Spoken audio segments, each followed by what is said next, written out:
coisa que eu queria que você falasse, que a gente também estava conversando um pouco antes, era sobre como era essas licenças de cultivo antes, como é que é hoje, como é que você enxerga a diferença do mercado, né, dos Estados Unidos comparado ao Brasil, porque você vê muitas pessoas aqui do Brasil falando, pô, quero ir aí para fora, quero viver disso aí também, como é que eu faço?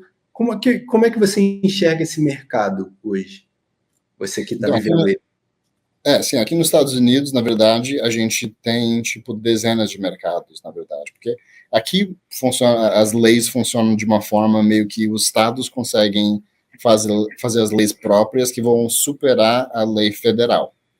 Então, o que a gente teve é que um estado de cada vez foi legalizando da forma que eles resolveram legalizar, e cada lei em cada estado é completamente diferente. O benefício disso é que a gente tem meio que vários experimentos de como que pode rolar essa versão de legalização, né, várias versões, e pode meio que entender quais são os benefícios e as consequências de cada um, né. Califórnia foi o primeiro, começou medicinal lá com, né, o Prop 215, que todo mundo lembra lá dos anos, final dos anos 90, começo 2000, e era muito parecido com o que eu vejo aí no Brasil, meio que associações com vários pacientes vão se juntando e plantam remédio, vai distribuindo entre eles, só falta aquele pedaço da loja que também existia naquela época, e os delivery também, que existia naquela época também. Mas nada super bem organizado, tipo, não tinha muita legalização e regulamentação em volta de tudo, era bem velho oeste, é o que eles chamavam, mas estava fluindo, né? Era o primeiro modelo. Depois disso, começou a legalizar, né, os outros estados de verdade, Colorado, que abriu tipo, um mercado regularizado e tudo mais, onde você tem que plantar, produzir, mandar para o laboratório, as lojas, e meio que virou, em grande parte, o modelo andando para frente, né? Aí teve Oregon, Washington, vários outros estados que legalizaram o uso adulto, e alguns países, alguns estados que continuaram legalizando mais para medicinal. Mas, né, naquela época, eram, né, do início da legalização até meio que agora que está estabilizando o mercado, era tipo o que todo mundo chama do Green Rush, né? Era um boom enorme. A quantidade de emprego, a empresa abrindo, a oportunidade que existia na indústria naquela época era impressionante. Era uma coisa que eu não vejo em outras indústrias hoje em dia, não só na cannabis, mas em outras também, né?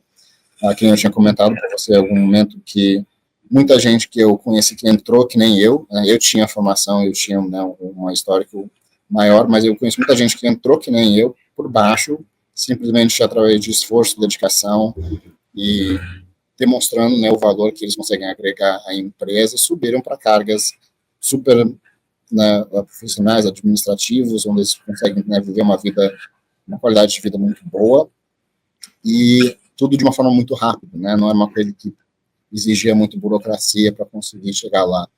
E, né, infelizmente, hoje em dia isso está mudando muito, né? O mercado está amadurecendo bastante, a margem está diminuindo bastante, em grande parte, com a maioria dos produtores, e com isso também, né, as empresas estão consolidando, as empresas maiores estão começando a absorver as empresas menores, e com isso vai diminuindo essa tendência até essa meritocracia, onde as pessoas conseguem subir mais fácil, e também as oportunidades em geral, né? Vai ter menos carga mais alta porque tem menos empresa em geral, né? Antes era um monte de empresa menor, agora vai ser menos empresas, só que muito maiores. Então, realmente tá diferente. Não que não existe nenhuma oportunidade, mas eu vejo que tá meio que acelerando, né, o mercado aqui, em comparação, né, com os outros mercados emergentes que existem no mundo. A Alemanha é uma delas.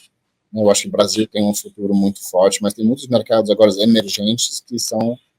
Eu estou vendo esse mesmo boom que estava tendo aqui naquela época. E, né, o lado bom disso é vivendo, né, esse boom várias vezes, você consegue aprender o suficiente para meio que, assim, até ver o que está acontecendo em alguns lugares lá na Alemanha e tudo mais, onde, tipo, eu penso, não sei se eu faria igual assim, porque você vê o que acontece aqui, né, o que aconteceu aqui, em grande parte, foi a superprodução. Né, o estado da Califórnia sozinho já produz maconha suficiente para o país inteiro. O problema é que cada mercado também produz maconha. Então, a gente acabou tendo uma situação onde está todo mundo super, super produzindo e o valor da cannabis em si quedou completamente. Tipo, de 5 anos para trás para agora, a gente está numa fração do preço de um quilo de cannabis, né, um pound, que é meio que meio quilo, mais ou menos, que a gente faz as unidades aqui, está uma fração do preço que era antes. E com isso, né, vai todas as consequências. Uma empresa menor que não tem uma margem legal não aguenta isso. Então, aí as empresas maiores que conseguem operar com mais eficiência, ou até menores, mas que têm essa noção de operar com eficiência, aí eles conseguem andar mais para frente. Mas é o que eu vejo também, o que pode acontecer em qualquer mercado, né? Não só outras coisas em volta de regulamentação, né, e tentando excluir certos produtores do mercado, mas realmente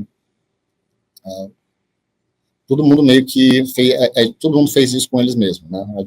Todo mundo que meio que cresceu o olho quando começou, ainda mais o Covid, né?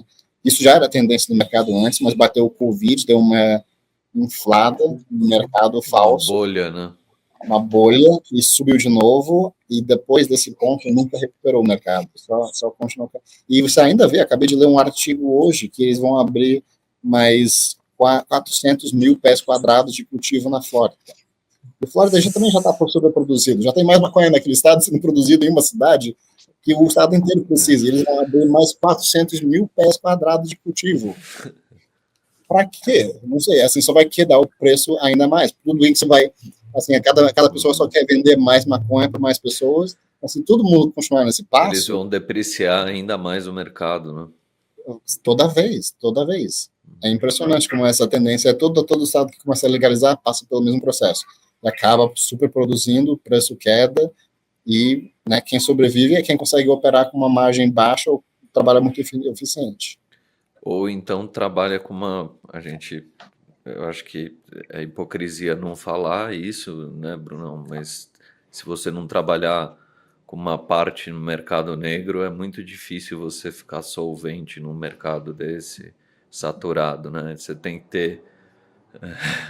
Mas aí tem que acabar trabalhando nessa faixa cinza, né? O mercado tradicional também está quedando. Isso que eu vejo. Eu vejo que até os produtores antes, que assim, eu conhecia que vivia bem disso, não conseguem pagar as contas, né? Tipo, ainda mais, isso nem tô falando da galera lá do Humboldt, que assim, praticamente ganhava milhões. Tipo, tinha produtor lá que ganhava bem. Nossa montanha favorita, né? Doar maconha. E então mudou muito o mercado. Eu conheço muita gente que assim, plantava em casa e parou. Era tipo o dinheiro que ganhava, né, umas 4 vezes por ano, que ajudava com tudo, mas hoje em dia é tanto trabalho, até o custo de produção tá tão alto, que... Você não chega no break-even mais, né? Não chega no break-even, mas você está pagando $500 por mês de luz, em cima de tudo mais os outros custos, e todo o seu tempo que você tem que investir naquilo. No final das contas, você não consegue vender nenhum pound por, tipo, 800, ou você tem que vender tudo por onça, aí o trabalho não vale mais. Então, eu vejo muita gente, e se você não investiu muito com processamento cara, tá usando a Tena, ou sei lá, alguma coisa cara assim, você não tem margem.